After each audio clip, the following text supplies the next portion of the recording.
Hi, I'm Jack Josie. Back in October, about a week after the initial Hamas attack on Israel, I was able to interview Rabbi Samuel Spector of the Kol Ami Jewish Congregation down there in Salt Lake City, Utah. It was a very interesting conversation. I think there's a lot to learn about faith in general and how we can struggle and wrestle with God and wrestle with people around us that think differently. I think it was a really productive conversation, and I hope that you can get something from it. Enjoy. Well, I'm here with Rabbi Samuel Spector. Is that how I refer to you? Whatever you like. Some people call me Rabbi, some people call me Rabbi Sam, some people call me Rabbi Spector, and some people just call me Sam. What I tell my community is, if you call me Sam, remember I'm still the rabbi here, and if you call me Rabbi, remember I'm still just Sam. Right. That's sweet.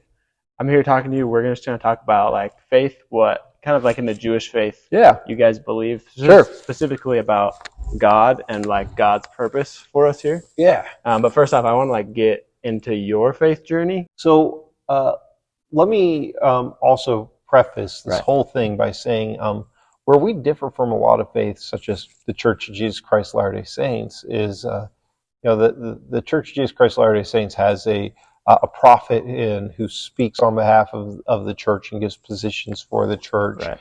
And similarly, Catholicism has the Pope.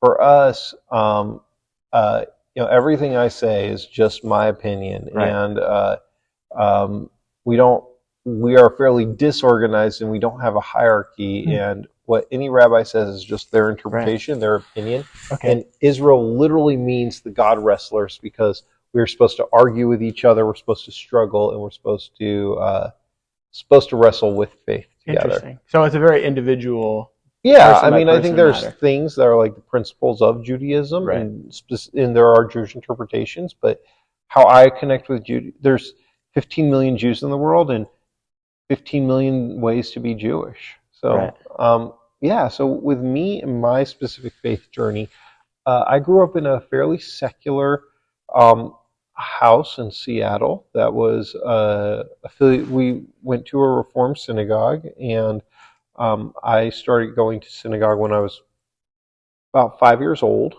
and to Sunday school, but we didn't keep kosher or anything like that. But Judaism always it was always meant a lot to me. And my bar mitzvah when I was 13 was an incredibly special event. But around the time I was 15 years old, my parents got a divorce, and then a few other kind of bad things happened at school and different things. And that was a really painful experience for me and very painful time for me. And being a 15-year-old, I think I was a bit egocentric and thought the world revolved around me. And so I was like, why is God messing with my life? And I read the book of Job, which is all about how sometimes you just have to have faith and get through things, and then you'll be rewarded for it. And so I had this belief, what I wanted more than anything was for my parents to get back together, for my family to be whole again. And I had this, I think, misguided view that if I pray hard enough, that's going to happen. And also, if I become more traditional and more religious, that's exactly what will happen too. And so I started keeping kosher, going to synagogue on my own every Friday night. And that was my Yisrael moment, my struggle with God moment. And there was a lot of anger and frustration too towards God when I felt like I did all those things and I still didn't get the outcome I wanted. Right. But I found for myself something I didn't know I was looking for, which was a wonderfully supportive community. And I discovered how much I loved Judaism. And loved teaching about Judaism, loved learning about Judaism, and being a part of a Jewish community, and how much joy I got from participating in my faith. And so, between then and now, my faith journey, it's been an evolution. When people ask me about my conception of God or what my religious practice is, I always tell them, I always preface by saying it's very different than it was 3 years ago, and it's very different than what it will be 3 years from now. So, like, you talk about the opportunity to help people in your congregation. Does that help look like connecting them to God, like helping them kind of go through the process that you went to, like really getting into God and like getting into Scripture? Is that? Sometimes it is. Sometimes it isn't. I think everybody's an individual, Right. and everybody's journey is unique. And what works for me doesn't work for everybody else, and Right. everybody's circumstance is different. I guess what kind of things, like, yeah. How do you help Sure. people, I guess? I try to be present, Right. and listen, and as I listen, connect them with Jewish thoughts, Jewish theologies, maybe scriptural stuff, or moments in Jewish history where Judaism differs from other faiths. Is we are an ethno-religion. We're an ethnicity and a religion. So, like, for example, in Christianity, you have John 3:16. For God so loved the world, that he gave his one begotten Son, and whoever believes in him shall not perish, but be given life eternal. If you don't believe that, it's really hard to be a Christian. Right. With Judaism, though, since we are an ethno-religion, there are people who are Jewish who are also atheists, and that's not in conflict with each other. So Right. sometimes when someone comes to me, me talking about God and stuff like that might be the most alienating thing for them, Right. and would do the opposite of helping them. And so I try and identify what they do believe in, and perhaps what they believe in I call God and they don't. And so more reflecting with them on what their beliefs are and how do we connect that to Jewish values. Right. So that's interesting. Do you find that like a lot of atheists go to like synagogue, or is like synagogue purely the religion? No, there are folks who are atheists and go to synagogue, or agnostic and go to synagogue.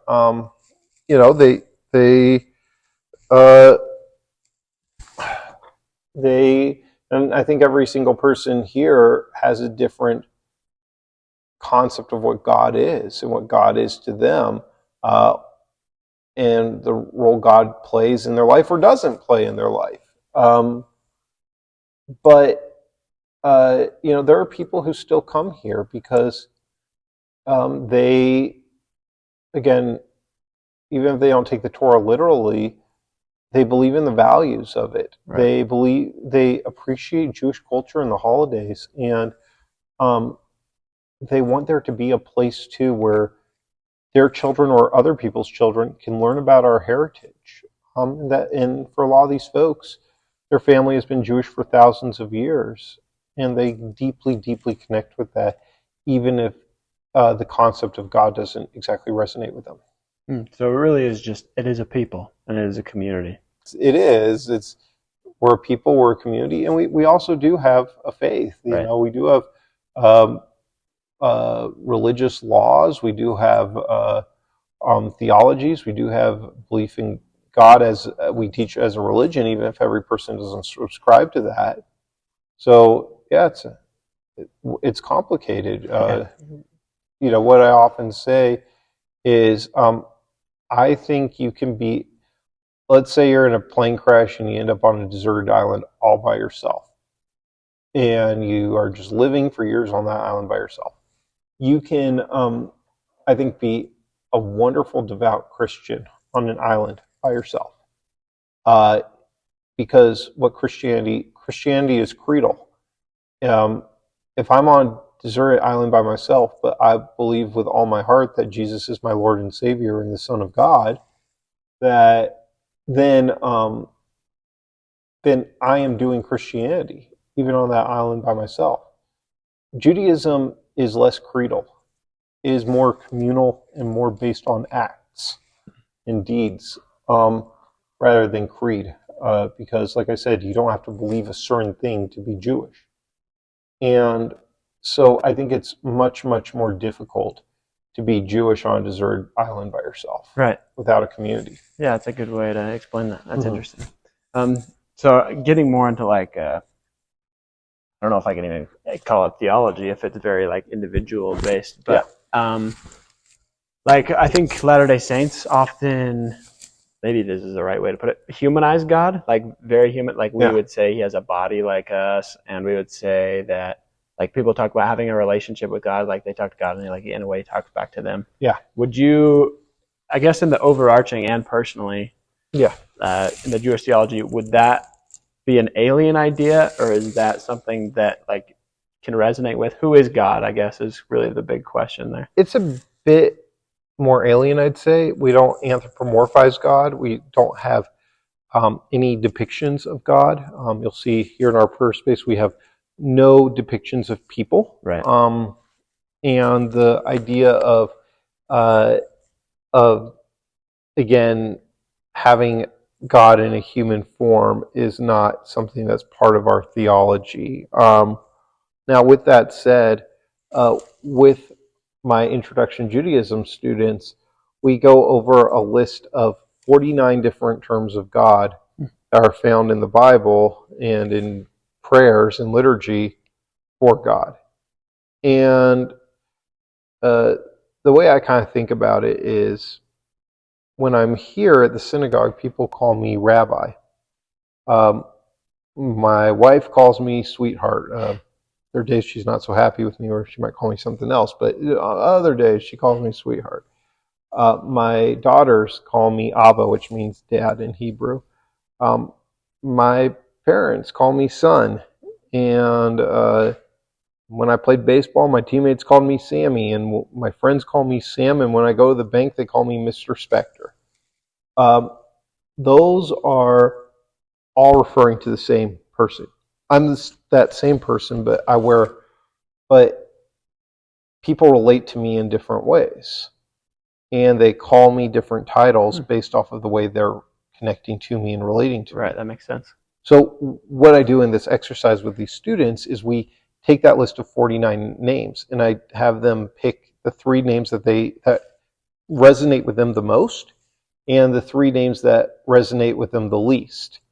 And what's very interesting is, in a room of 20 students, there's no student who picks the same as somebody else, and we actually get some students whose favorite, most resonating term for God is somebody else's least connecting name and most disconnecting name. Interesting. For God, and and we see that of that list of 49 names in a room of 20 students, about 30 of them get checked off for somebody's favorite or least favorite. Right. So is it like, so what does that say about like the object of God? Or would you say that there is no object of God? It's almost like intangible, or just very theoretical? I think God's fairly intangible, and I think that Judaism in a lot of ways braces intangibility. And that's very alienating for some folks, I think, who are not Jewish. Right. When I was in the Navy, I remember somebody was telling me I shouldn't be a chaplain in the Navy. And I said, well, why is that? Why do you feel that way? And they said, because they asked me the question of, what happens to me when I die? And my answer was, I don't know. Nobody's lived long enough to tell me what happens when they die. Now, when I talk to Christians, like evangelicals, for instance, they have a very clear-cut answer for me of, if you believe this, you go to this place, and this is what you'll experience, and if you don't, you go to that place, and that's what you'll experience. And in Judaism, we do not have really a focus on that, because it is so intangible. It is something that we don't know. People, I think for some folks, Judaism is very disconnecting because they like to have that assurance. Right.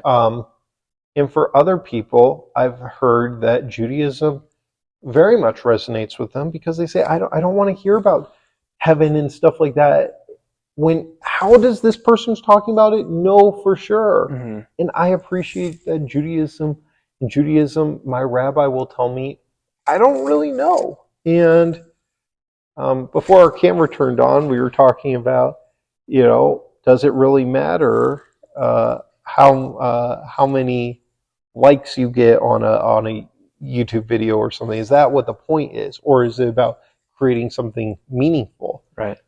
And so, likewise, I think for us, what we focus on is, let's not focus on the reward of afterlife, whatever, because is that what's important? Yeah. Can we focus on creating content, if you will, in this lifetime that makes our world a better place? And then, the reward will come after, if there is one. Yeah. Great. I like the idea that each individual kind of has their own ideas, and everyone kind of comes to their own place based off of their own experiences, and focusing on the now. I like all of these things. But they feel like very new ideas. Do you feel like back in the day, like Judaism was more concrete, like there was more set in stone ideas, and over time it has become like that? Yes and no. I think over time there's been more freedom of belief, in a way where, again, somebody can come in here and say, I'm a devout Jewish atheist, or I believe in this or that, where there might have not been space for that, but previously. But what we see a couple thousand years ago is that you had Pharisees, you had Sadducees, you had Essenes, you had a group called the Sychari. You had many divisions within Judaism because of different thoughts, and that was the case 2,000 years ago. That was the case 3,000 years ago when the northern kingdom of Israel separated from the southern kingdom of Judah and created their own worship. So I think from the beginning within Judaism, there's been a diversity of thought and diversity of approach. And something that one of our 2,000-year-old books on ethics teaches us is that when two Jews disagree for the sake of studying Torah, that's when the divine presence of God sits between them. When they disagree. Or when they argue about it. Yeah. I think this is so interesting because I think there's a misconception. I think that a lot of people believe that like Jews are more rigid than. Would you think that that's like an accurate misconception that people have? Yes and no. I think there is some more rigidity within Judaism. I think certainly if you go to, I'm not an Orthodox Jew. Right. If you were to, and 90% of American Jews are not Orthodox Jews, right. But within Orthodox Judaism, there certainly is a lot of rigidity. You cannot have more liberal interpretations of a law, right.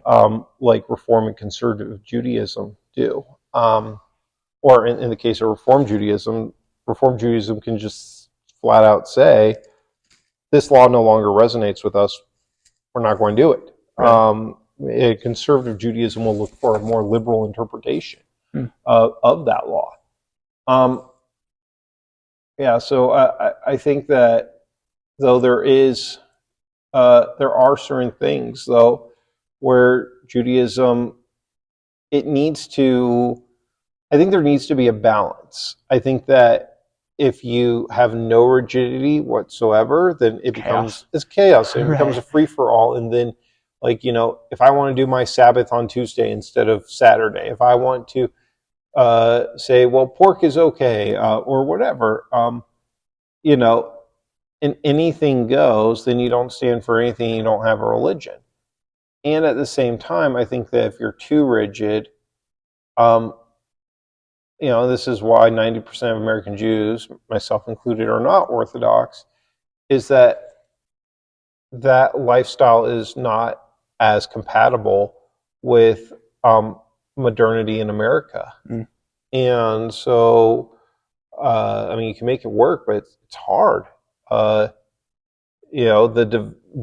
very rigid Orthodox Jews I know here in Salt Lake City, there are no certified kosher restaurants other than one food truck in Salt Lake City. So unless they go to that one food truck, they don't get to eat at any restaurants. I'd get so boring. That would get, for me, that's not the way I want to go through life. But for me, I'll go to a restaurant and I'll order fish or vegetarian since they aren't going to have kosher meat. So that's how I find a balance. I'm not throwing the whole thing out, but I'm saying let's, not be too rigid. For us, having dietary restrictions, having different holidays, having specific observances, is a part of our tradition. And I think that level of rigidity can keep us engaged. And we see that the less the affiliation, the less the observance, the looser the affiliation with Judaism. Interesting. So it's not like an abandonment of the law. It's like just taking it for what it is and like just seeing it in its context and applying it contextually, right? Yeah, I think that's a good way of thinking about it. Is what is the law getting at? Yeah, what's the why behind it? What is the law and what is the spirit of the law? And those are debates that we have to this day. I mean, I talked about how Jewish law was codified a few hundred years ago, but we even look at we come up with questions to this day. I think some folks, even in Latter-day Saints, in any faith tradition, who take more rigid approaches, and others who take more liberal approaches. Right. So I guess how has it been leading a congregation in Utah? I love being in Utah. Yeah. Let me start off by saying that. What's really neat is we're the largest synagogue in Utah, and so I was on the phone with my congressman this morning. He gave me a call, check in on the community, and we have a real voice here in the community that I think is valuable. Right. And at the same time, though, since there aren't very many Jews in Utah, it is a more intimate community where we do know each other and where we're more tight-knit than other places I've lived. Like I said, I was in Los Angeles, huge Jewish community. And on one hand, there was a lot more kosher restaurants and resources and things like that, which were great. And at the same time, there wasn't really a feeling of community. It's kind of like you live in Utah County and you're a Latter-day Saint. Not that exciting to meet another Latter-day Saint in Utah County. Right. But maybe if you're growing up 45 minutes north of Atlanta and you bump into somebody who happens to be a Latter-day Saint, it's really exciting. Yeah, it's somebody who gets you. I think here too that the kindness that we've been shown by Latter-day Saints, at least that I've experienced, really has been a wonderful blessing in my life. I think that Latter-day Saints, believing that they are descendants of tribe of Joseph, and having a kind of a shared narrative of persecution in leaving a place of persecution to go to their Zion, their home, and everything. I think there's a deep connection between Latter-day Saints and Jews that Latter-day Saints don't necessarily share with other faith groups, is what I've discovered. And so a feeling of closeness among Latter-day Saints is really unique. And at the same time, I think that there's kind of an us versus them attitude for Latter-day Saints versus non-Latter-day Saints in Utah. And the non-Latter-day Saints also feel close just because they're like, oh, you guys aren't Latter-day Saints. So it's like we get to be friends with both sides, which is really great. And also, I just say, I've gone to have lunch with President Nelson before and gone to know all of the leadership of the church and developed wonderful friendships there. And I think the only rabbi in the world whose job compares to mine is the rabbi in Rome, because who else is in the headquarters of a world religion? And that's so true. Religion's important here, and the Jewish community is growing rapidly here, and it's a very exciting place to be. I think the challenge is, it can be a little lonely here, being one of very few rabbis, and for our students often being like the only Jewish kid in their school. In terms of anti-Semitism, I personally feel like there's less anti-Semitism here than elsewhere. That doesn't mean we're immune from it. And when I was in LA and there were literally 100 synagogues in Los Angeles, if somebody sent a threatening note or something, there were hundreds of us to choose from. And so my synagogue didn't get too many threats or whatever in LA. Here, I think there's less anti-Semitism. However, since there's far fewer synagogues, and if you Google like Salt Lake City and synagogue, that's probably how you found me. Salt Lake City rabbi. There's not very many options. Right. We're going to get a bit more security challenges because more of that's going to get directed to us, even if there's less of it overall. I don't want to bring it back, like one place, and then we can wrap up. Sure. Earlier you said you made the connection, like if a Christian was on an island alone, and like he could still be a Christian if a Jew was on an island alone. Like it really hard. It would be very Jewish. hard. Yeah. And it seems like the emphasis is more on like community, like the community of people. Would that be a apt statement? Yeah, I think that peoplehood and community is very important. Now, that's something that we're kind of struggling with and grasping with right now. Last week was probably the worst week in my lifetime for the Jewish people with the massacre that occurred in Israel. And then last Friday, the Hamas terrorist organization said that they were going to have a day of jihad and and they encouraged their supporters worldwide to attack Jewish centers and synagogues anywhere in the world. And I was wondering if anybody was going to show up to our Friday night service. We had our biggest turnout in a long time. And I think that's because when we are attacked, we feel a tighter kinship with each other and a greater need for community and solidarity. The hard things bring people together. I mean, I think that's why we've continued to exist. Right. The history of the Jewish people has not been easy, but it is kind of interesting that all these anti-Semites over the millennia tried to get rid of us, and makes you stronger. Yeah, that made us stronger. And where we've seen weakness more in recent decades is through acceptance and then assimilation, where it's like, oh, I don't need to be pigeonholed in here. I don't really need to be. I have non-Jewish friends. I can join whatever country club I want. I'm not being excluded from this law practice or whatever. And having that level of acceptance is a wonderful thing. And at the same time, it's caused people to be like, well, and I can date whoever I want. It's caused people to say, do I really need the Jewish community? And so what these anti-Semites didn't learn was the best way to defeat us, I think, was to be embracing and accepting of us. And now, again, with what's going on in Israel, even though last week was the worst week in my lifetime to be Jewish, it was probably the week where I saw the most solidarity of the Jewish people, also in a very long time. Right.